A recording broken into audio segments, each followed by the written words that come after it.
is Shanice Allen, and this is my speech on the three branches of government and checks and balances. What are our three branches of government?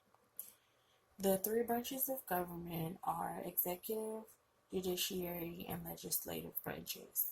The executive branch is the president who interprets the laws.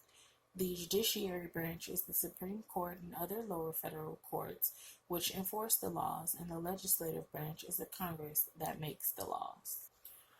Why do we maintain a separation of powers between the branches? We maintain a separation of powers between these branches so that checks and balances ensure that no one branch can act without the support of another. How do the branches check one another? The judiciary branch checks the executive branch by having the power to declare an executive action unlawful. The executive branch checks the legislative branch by having the power to veto the laws they make, to recommend legislation, and to call special sessions of Congress. The executive branch also has the power to check the judiciary branch by appointing federal judges with Senate approval and to pardon federal convictions. And the legislative branch checks the judiciary branch by having the power to establish the size of the federal court system and to impeach or remove federal judges from office.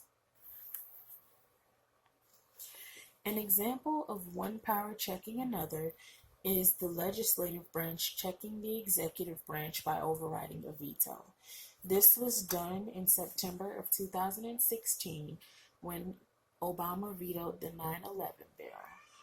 The 9/11 bill, or the Justice Against Sponsors of Terrorism Act, was brought by families of 9/11 victims, which allowed them to sue any member of Saudi government suspected in playing a role in the 9/11 attacks. When being practiced, the bill permits civil claims against the foreign state or officials for injuries, death, or damages from an act of international terrorism.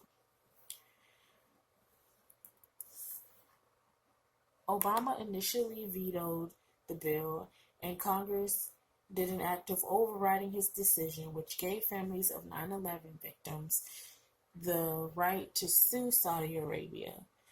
In turn, Obama believed that this would ruin our relationship with Saudi Arabia and cause war and conflict to come about again within our two countries. Thank you. This has been my presentation.